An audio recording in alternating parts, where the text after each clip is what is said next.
آپ سے محبت کرنے والے، شجر و حجر بھی آپ سے محبت کرنے والے، شمس و قمر بھی آپ سے محبت کرنے والے، کائنات کا ذرہ ذرہ بھی آپ سے محبت کرنے والے، جانور بھی آپ سے محبت کرنے والے، وہ چیزیں بھی جن کو ہم بے جان سمجھتے، رسول اکرم صلی اللہ علیہ وسلم کی اس مبارک مسجد میں، جسے میں اور آپ مسجد نبوی کہتے ہیں، اس مسجد میں بخاری شریف میں واقعہ موجود ہے۔ آپ علیہ السلام ایک تنے سے، درخت کے ایک تنے سے سہارا لے کر خطبہ ارشاد فرمایا کرتے تھے۔ مسجد میں ایک صحابیہ نے ممبر بنوایا، جیسے آپ ہم اپنی مسجدوں میں دیکھتے ہیں کہ مسجد میں ممبر ہوتا ہے، خطیب جمعہ میں اس ممبر پر کھڑے ہو کر خطبہ ارشاد فرماتے ہیں، اللہ کی بات کہتے ہیں، رسول اکرم صلی اللہ علیہ وسلم کے ارشادات سناتے ہیں۔ میرے بھائیوں، آپ تو سونے کی بستی سے تعلق رکھنے والے ہیں، گولڈ کے شہر میں رہنے والے ہیں۔ انگریز نے یہاں کے زمین کا سونا تو چرا لیا، لیکن آپ جیسے سونے کو وہ چرا نہیں سکا۔ آپ تو یہاں کے گولڈ ہیں، اس سرزمین سے تعلق رکھنے والے۔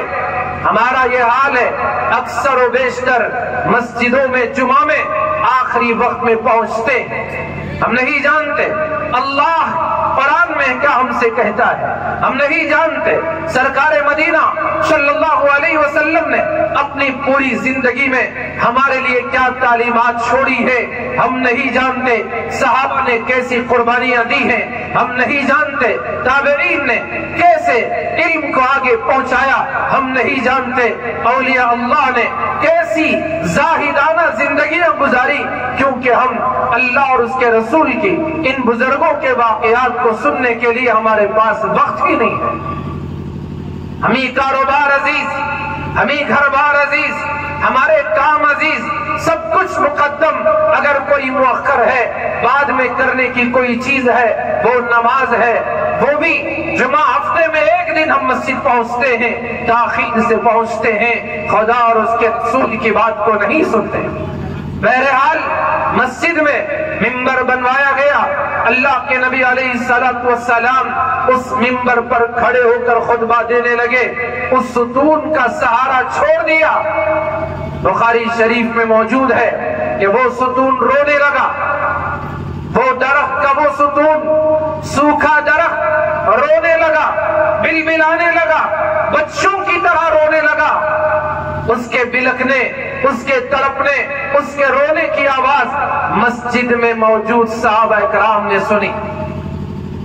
رسول اکرم صلی اللہ علیہ وسلم ممبر سے نیچے تشریف لائے اور اس ستون کو اپنے سینے سے لگایا، تسلی دی، پھر آپ خطبہ دینے کے لیے تشریف لے گئے۔ صحابہ نے پوچھا، یا رسول اللہ، یہ ستون روتا کیوں ہے؟ کیوں وہ رو رہا ہے؟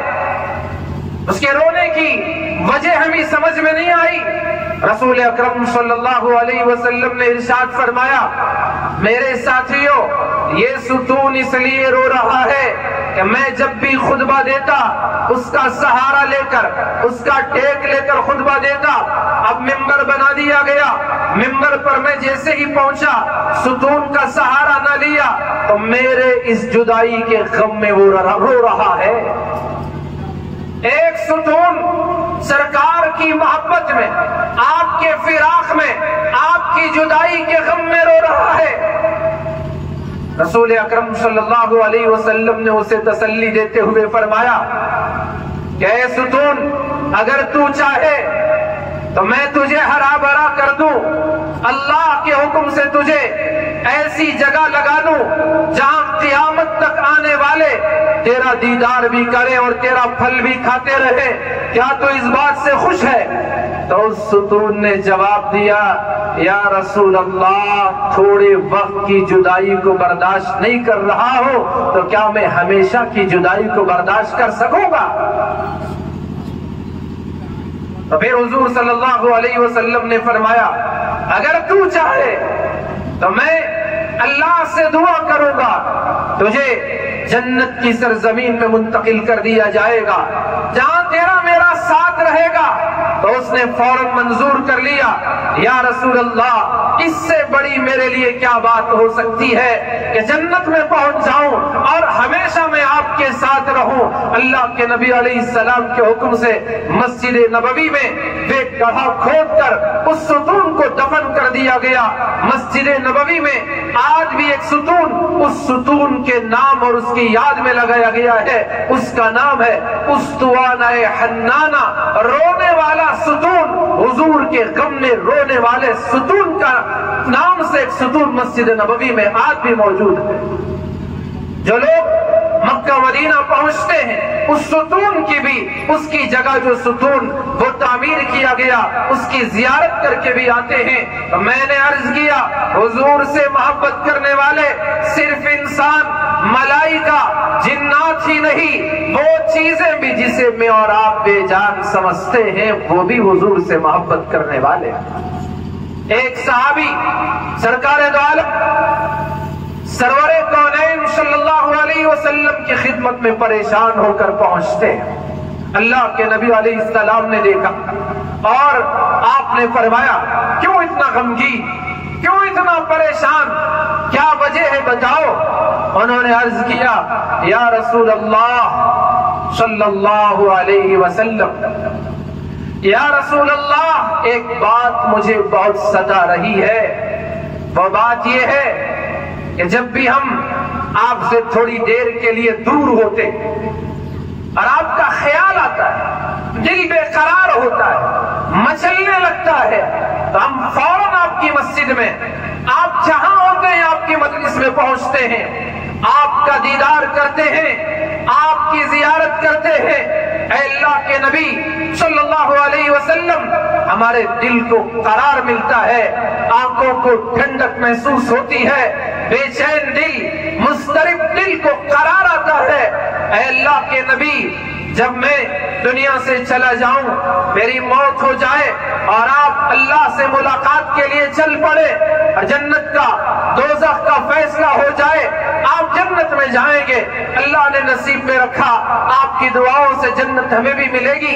لیکن آپ چونکہ نبی ہی نہیں، نبیوں کے امام ہیں، پیغمبروں کے امام ہیں، اولین کے امام ہیں، آخرین کے سردار ہیں، آپ کا مقام تو سب سے اونچا، تمام انبیاء سے بھی اونچا ہوگا، اور میں آپ کا امتی، میری حیثیت کیا، میرا جنت میں ٹھکانہ کیا؟ تو آپ کا مقام اتنا اونچا، دنیا میں جب کبھی بے قرار ہوتے، آپ کی زیارت کے لیے پہنچ جاتے، آپ کو دیکھنے کے لیے آ جاتے، آپ کا دیدار کر کے سکون مل جاتا۔ جنت مل بھی جائے اور اگر آپ کا دیدار نہ ہو تو ہمارے دلوں کو سکون کیسے ملے گا؟ ہمیں قرار کیسے آئے گا؟ میری بے چینی کیسے دور ہوگی؟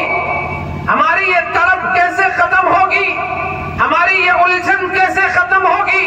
آپ کا مقام تو اونچا ہے۔ لا يمكن الثناء كما كان حقه بعد از خدا گزر توئی قصہ مختصر۔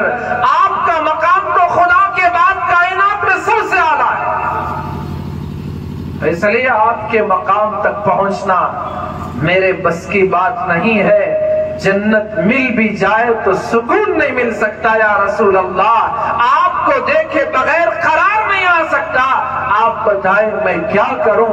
اتنے میں گفتگو ہوئی، اللہ نے جبرائیل امین کو بھیج دیا، جاؤ جبرائیل، آقا کا ایک غلام بے قرار ہے، اس کے قرار کا سامان پہنچا کے آؤ، انہیں چین کا سامان مہیا کر کے آؤ۔ جبرائیل امین لمحوں میں حضور علیہ السلام کے قدموں میں پہنچ جاتے ہیں اور عرض کرتے ہیں، یا رسول اللہ، اللہ نے پیغام بھیجا ہے، المرء مع من احبا، قیامت میں جنت میں آدمی اس کے ساتھ ہوگا جس سے وہ محبت کرتا ہے۔ صحابہ کرام رضوان اللہ علیہ مجمعین فرماتے ہیں کہ ہمیں اگر کسی پیغام پر سب سے زیادہ خوشی کا احساس ہوا ہے تو یہی وہ اللہ کا پیغام ہے کہ آدمی اس کے ساتھ ہوگا جس سے وہ محبت کرتا ہے۔ یہ سن کر ہمیں سب سے زیادہ خوشی کا احساس ہوا کہ چلو جنت میں حضور کا مرتبہ اونچا ہی رہے گا، اعلیٰ ہی رہے گا،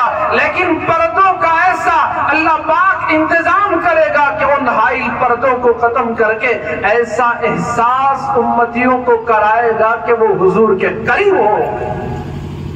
یقیناً حضور کا مقام اونچا، بلند مقام، اس مقام کو کوئی بھی نہیں پہنچ سکتا۔ اللہ نے وہ مقام صرف اور صرف اپنے محبوب کے لیے خاص، مخصوص اور مختص کیا ہے۔ باوجود اس کے اللہ تبارک و تعالی جنت میں ان کے غلاموں کو آقا کی دیدار کرواتے ہیں۔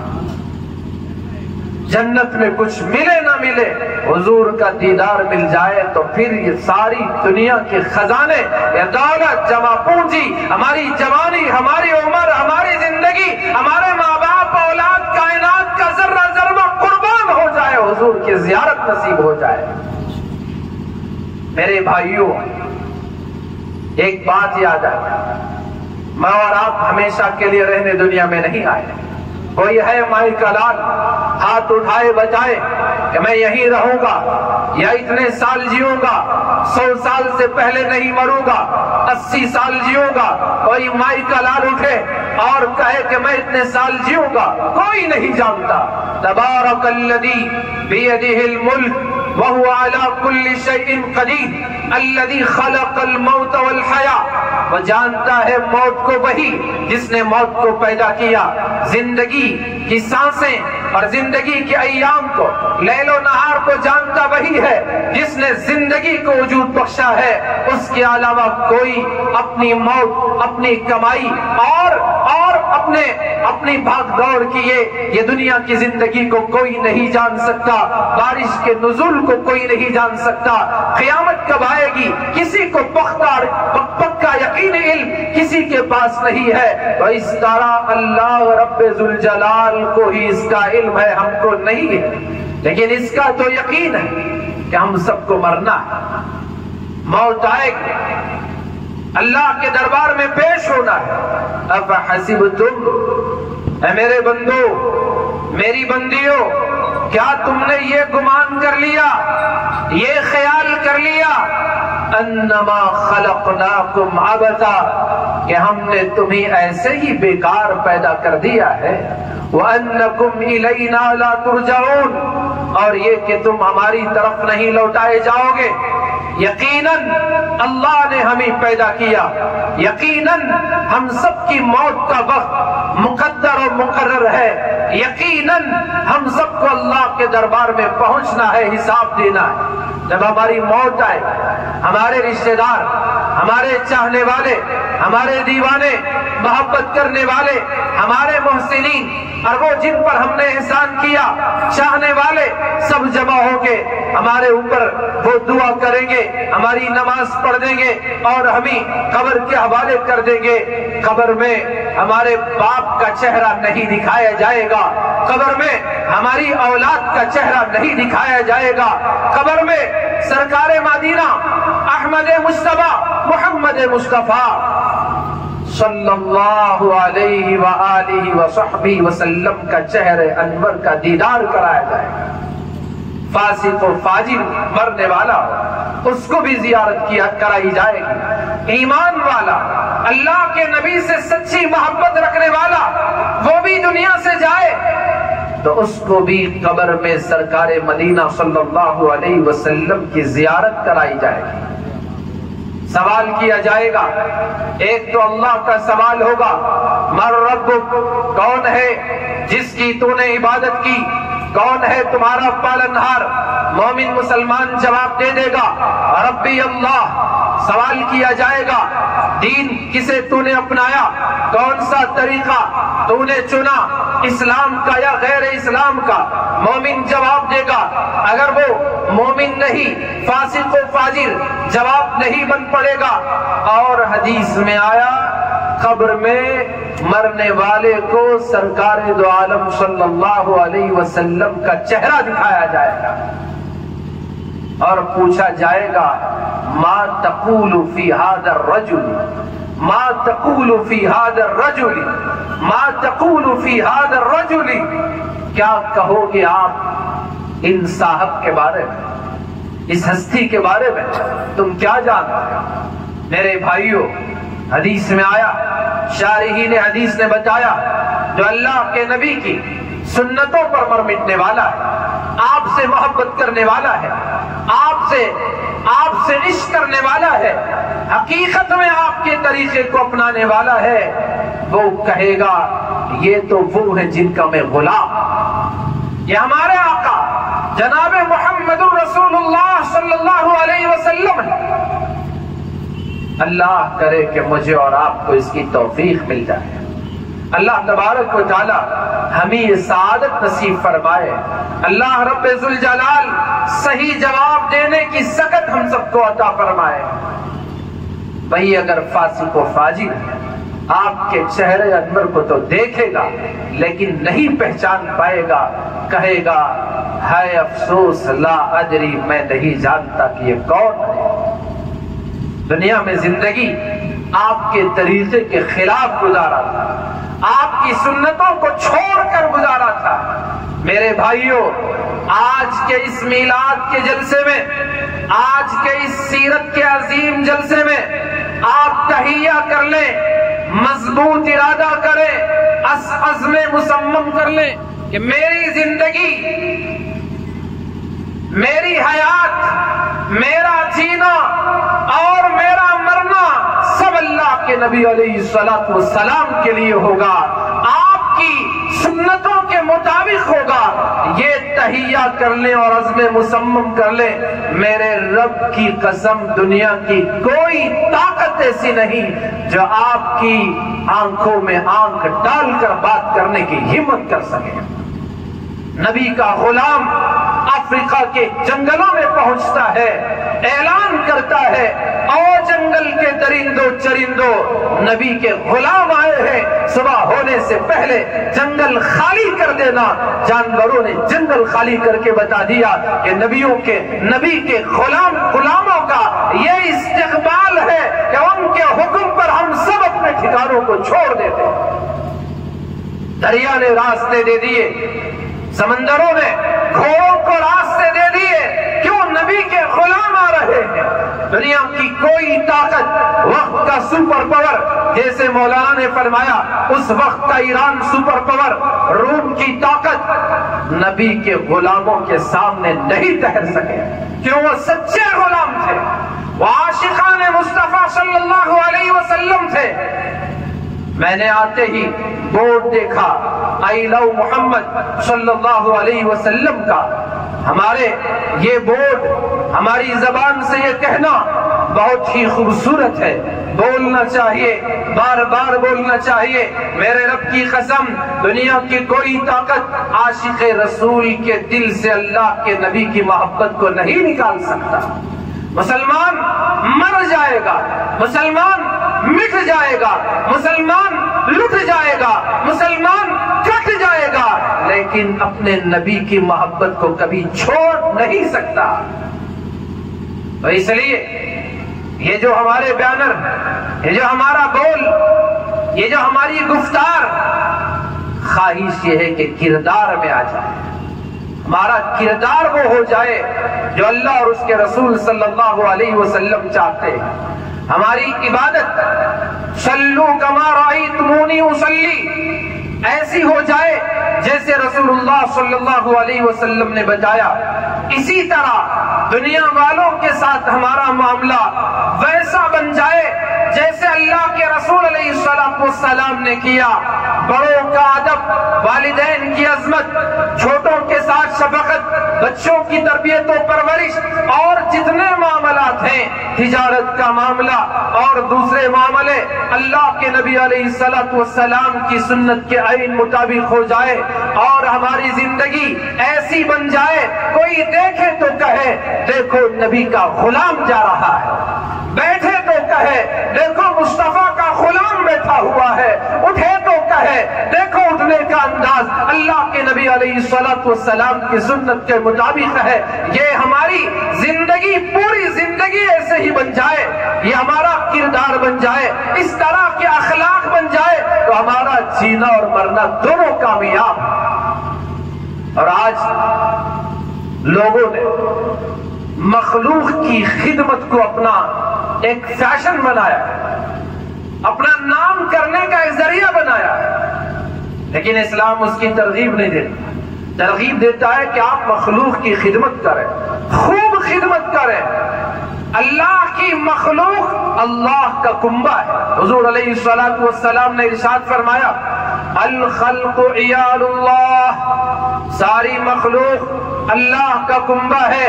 وَأَحَبُّ خَلْقِهِ إِلَيْهِ، اللہ کے حبیب علیہ الصلوۃ والسلام نے ارشاد فرمایا اللہ کے نزدیک اس کے مخلوق میں سب سے زیادہ وہ ہے انفعهم لعیالہ، جو اللہ کے اس کنبے کو زیادہ نفع پہنچانے والا، زیادہ فائدہ مند ہو، مفید ہو. وہ اللہ کو محبوب ہے.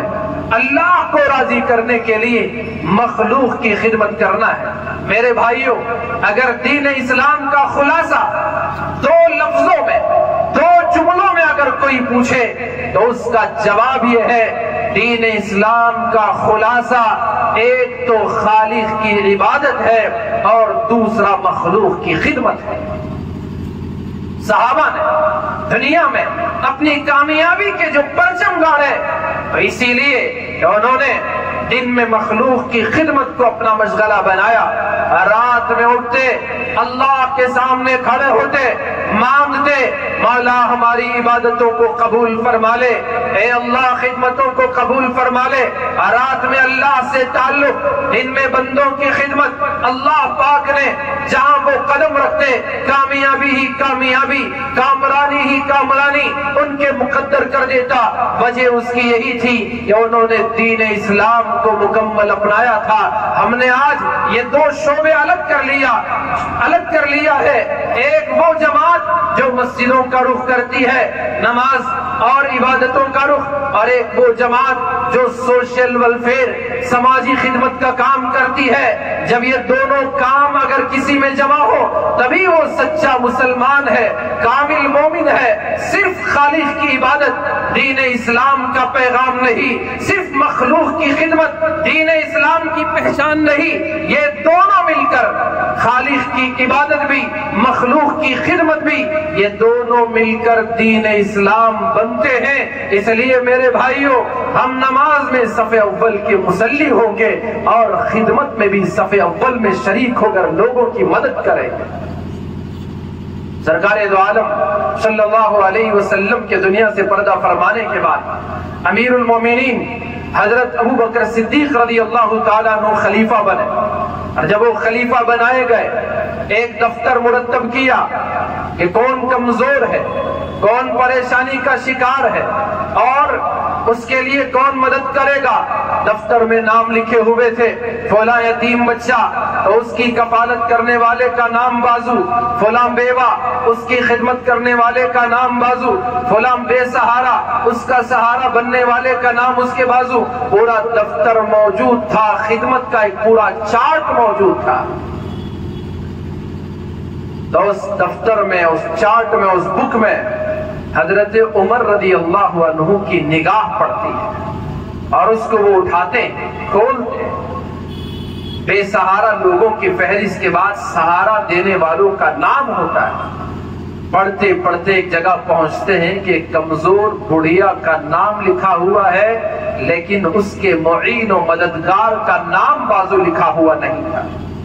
انہوں نے سوچا ہو سکتا ہے کہ خادموں کی کمی ہوگی، اس لیے عمر اس عورت کا خادم بنے گا، اس کی خدمت کرے گا. کیا جذبہ، کیا شوق خدمت کا، کیسا ان کی طرز زندگی، لوگوں کے کام آنے کی، ان کی زندگی کا، ان کا وتیرہ اور شیوا. کاش تھوڑا سا حصہ مجھے اور آپ کو بھی نصیب ہو جائے. اور فہرست دیکھ کر اگلے دن فجر کی نماز پڑھتے اور فوراً اس کے گھر کو پتہ کر کے پہنچتے، خدمت کی غرض سے جاتے، دروازے پر دستک دیتے، اندر سے جواب آتا ہے کون؟ یہ فرماتے ہیں آپ کی خدمت کے لیے آیا ہوا خادم. اندر سے کمزور لرزتی ہوئی آواز میں بوڑھیا و بے سہارا خاتون جواب دیتی ہے کہ میری خدمت کرنے والا آیا اور خدمت کر کے چلا بھی گیا. حضرت عمر کو بڑا تعجب ہوا، اتنی جلدی، سویرے سویرے، ابھی تو نماز ہوئی، ابھی میں یہاں پہنچ رہا ہوں. اتنے میں خدمت بھی ہو گئی. ہماری طرح صحابہ میں ایسا ہرگز بھی جذبہ کہیں بھی ان کے دلوں میں نہیں تھا. ہم کبھی خدمت بھی کرتے ہیں, فوٹو لیتے ہیں, ویڈیوگرافی کرتے ہیں اور اس کا چرچا کرتے ہیں. ہاں ایک وقت ایسا بھی ہوتا ہے کہ چرچا کر کے دینا بھی اچھا ہوتا ہے. ان تبدوا الصدقات فنعما هي وان تخفوها وتؤتوها الفقراء فهو خير لكم. ظاہر کر کے دینا یہ بھی اچھی بات ہے تاکہ لوگوں کو ترغیب ہو. اگر دل میں کدورت ہو کہ ہمارا یہ دینا کسی کے دکھانے کے لیے ہو, ہمارا یہ خدمت کرنا کسی کی دل آزاری کے لیے ہو, قرآن کہتا ہے لا تبطلوا صدقاتکم بالمن والاذی. احسان کرو گے, احسان جتلاؤ گے, دل آزاری کر کے تم صدقہ دے بھی دو گے تو بھی تمہارا یہ صدقہ قابل قبول نہیں ہوگا, بلکہ تم اپنے ہاتھوں سے اس صدقے کو باطل کرنے والے ہو, بیکار ہو جائے گا. تو صدیق اکبر حضرت عمر فاروق رضی اللہ عنہ سویرے سویرے خدمت کے لیے جو پہنچتے ہیں, تعجب ہوتا ہے کہ اتنا جلدی خدمت کرنے والا آیا اور چلا بھی گیا. اگلے دن سوچا چلو ایک کام کریں, فجر سے پہلے آتے. ہماری طرح 10 بجے 11 بجے سونے کا کہیں بھی کسی خیر القرور میں رواج نہیں تھا. ہماری بے حسی رات 11 بجے 12 بجے 1 بجے 2 بجے مسلمانوں کے محلے آباد, باہر چوراہوں پر, ہوٹلوں کے پاس, گلیوں کے پاس, دکانوں کی سیڑھیوں پر, گھروں کے چبوتروں پر دوست بیٹھ کر وقت ضائع کرتے ہیں. میرے بھائیوں, رات آتی ہے اللہ کے دیدار کے لیے, اللہ کو منانے کے لیے. جیسے ہی رات آتی ہے, رات کے 3 حصے, آخری پہر میں رسول اکرم صلی اللہ علیہ وسلم نے ارشاد فرمایا اللہ رب ذوالجلال آسمان دنیا پر نزول فرماتے ہیں اور بندے مومن جب وہ اللہ کے سامنے کھڑا ہوتا ہے تو اللہ کے بے حد قریب ہوتا ہے.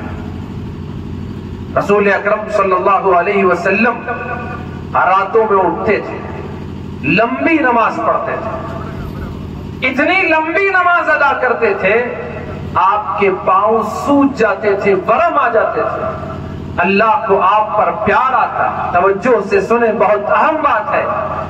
آپ اتنی لمبی نماز پڑھتے, اللہ کی طرف میں کھڑے ہوتے, اللہ کے شوق میں محبت میں کھڑے ہوتے, اور اتنا لمبا آپ قیام کرتے. اللہ نے جبرائیل کو بھیج دیا اور کہا یا ایھا المزمل, اے کمبل پوش, قم اللیل الا قلیلا, میرے محبوب تھوڑا آرام بھی تو کر لیا کرے. کھڑے آپ رات میں لیکن تھوڑا کھڑے, نصفہ, آدھی رات کھڑے آدھی رات آپ آرام کریں, یا تھوڑا اور زیادہ کریں یا تھوڑا کم کریں. اللہ کے نبی علیہ السلام سے امی جان نے پوچھا یا رسول اللہ آپ تو بخشے بخشائے ہیں, پھر بھی آپ رات میں اتنی دیر کیوں کھڑے ہوتے ہیں؟ نمازوں میں آپ دن میں نماز پڑھتے ہیں تو لمبی نماز پڑھتے ہیں, رات میں پڑھتے ہیں تو کھڑے ہو جاتے ہیں. آپ تو بخشے بخشائے ہیں. لیغفر لک اللہ ما تقدم من ذنبک وما تاخر, آپ کے اگلے گناہ پچھلے گناہ ہے تو نہیں, اگر ہو بھی تو وہ بھی معاف. پہلی بات تو آپ کا کوئی گناہ ہے ہی نہیں, ہے تو بھی اللہ نے معافی کا اعلان. پھر بھی آپ اتنی مشقت کیوں برداشت کرتے ہیں؟ تو حضور نے ارشاد فرمایا افلا اکون عبدا شکورا, کیا میں اللہ کا شکر گزار بندہ نہ بنوں؟ اللہ کا شکر گزار بندہ نہ بنوں.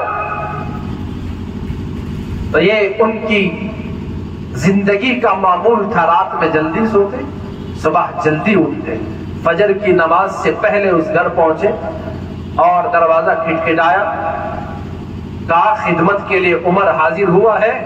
تو اندر سے وہی لرزتی ہوئی کپ کپاتی ہوئی بڑھیا کی آواز آئی, جی نہیں, میرا خدمت کرنے والا آیا اور خدمت کر کے چلا گیا. عمر کو اور تعجب ہوا, اگلے دن رات کے اندھیرے میں ہی آ گئے. دیکھتے ہیں کہ آخر خدمت کون کر کے جاتا ہے. ایک کسی چیز کے آسرے میں پیچھے کھڑے ہو گئے، دیکھا وقت گزرتا گیا، آہستہ آہستہ چلنے کی آہٹ محسوس ہوئی قدموں کی. اچانک باہر نکل آئے، دیکھا تو وقت کا خلیفہ حضرت ابوبکر صدیق رضی اللہ عنہ خود موجود تھے. یہ ہے خدمت کا جذبہ، مخلوق کی خدمت.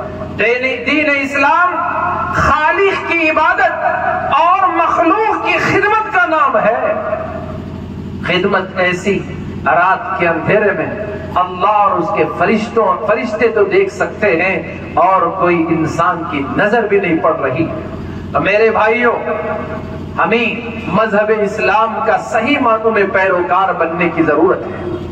ہمیں مذہب اسلام کی صحیح تصویر دنیا کے سامنے پیش کرنے کی ضرورت ہے. آپ آئرن مرچنٹ ہیں اور دوسرے احباب بھی موجود ہیں، تاجر ہیں. آپ کے لیے اچھا موقع، آپ کے پاس آنے جانے والے گاہک مسلمان ہیں، غیر مسلم بھی ہیں. آپ ان کے سامنے صحیح اسلام کو پیش کر سکتے ہیں. اذان ہوتی ہے، آپ کاروبار بند کریں، مسجد کا رخ کریں، اور پوچھنے والا یہ آپ کو پوچھے گا، بھائی میرے سے پیسے نہیں لیں گے؟ کاروبار کے لیے آپ نے دکان کھولی، نفع آنے کا وقت آپ نکل کے کہاں جا رہے؟ اس سے کہیں 2 رکعت نماز پوری دنیا کے نفع سے بڑا ہوا نفع ہے، یقیناً نفع ہے. رسول اکرم صلی اللہ علیہ وسلم کے بارے میں کسی نے پوچھا کہ آپ گھر میں کیسے ہوتے تھے؟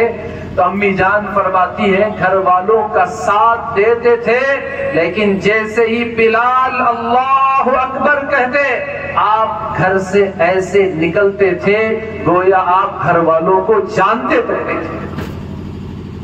جب اللہ کی طرف سے منادی کا اعلان ہوتا ہے، نماز کا وقت آتا ہے، رسول اللہ صلی اللہ علیہ وسلم ایسے نظر آتے گویا ہمیں جانتے بھی نہ تھے.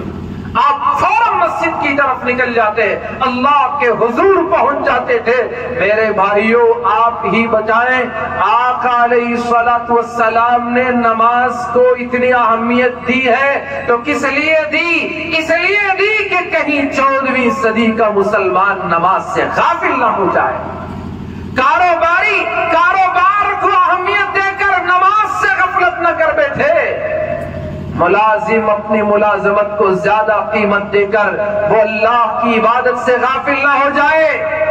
زراعت کرنے والا اپنی کھیتی کو زیادہ اہمیت دے اور اللہ کی عبادت سے غافل نہ ہو جائے. اس لیے اللہ کے نبی علیہ الصلوۃ والسلام نے ایسا اہتمام کیا. اور آپ دنیا سے تشریف لے جا رہے تھے، آخری آپ کا وقت تھا، ہونٹ مبارک کھل رہے تھے، کان لگا کر سنا گیا، آواز آ رہی تھی. اس جملے سے پہلے ایک گزارش آپ سے کرنا چاہوں گا، کیا ہم اتنے بھی کمزور مسلمان ہو گئے کہ ہم رسول اللہ کے آخری الفاظ پر بھی عمل نہیں کرتے؟ کیا ہمارا ایمان اتنا کمزور ہو چکا ہے؟ ہم اتنے گئے گزرے ہو گئے؟ کیا اس دور میں پیدا ہونا ہمارے لیے جرم بن گیا؟ اتنی نعمتوں کی اللہ نے مجھ پر آپ پر بارش کر دی. بن مانگے آنکھیں دی، بن مانگے ہاتھ دیا، بن مانگے پیر دیا، دل دیا، دماغ دیا، سارے اعضاء دیے. اور کہاں ان اعضاء کو بنایا؟ ماں کے اس پیٹ میں جہاں کوئی تھا نہیں کہ اس کو دیکھ سکے، کوئی تھا نہیں اس سے بول سکے، کوئی جگہ تھی نہیں کہ چل سکے، کوئی چیز تھی نہیں کہ پکڑ سکے، اور وہاں کوئی چیز ضرورت کی ہماری یہ تمام اعضاء کی اس ماں کے پیٹ میں ضرورت نہیں تھی. ضرورت تھی تو میرا رب جانتا تھا، ہم نہیں جانتے تھے. بندہ دنیا میں جائے گا، چلنا پڑے گا، پیروں کی ضرورت ہے، دیکھنا پڑے گا، آنکھوں کی ضرورت ہے، بولنا پڑے گا، زبان کی ضرورت ہے، ہاتھوں کی ضرورت، دل کی ضرورت، دماغ کی ضرورت. میرے رب نے احسان کیا، بن مانگے ماں کے اس شکم میں ساری ضرورتیں پہلے سے پوری کر دی. اور دنیا میں آنے سے ہزاروں ہزار سال پہلے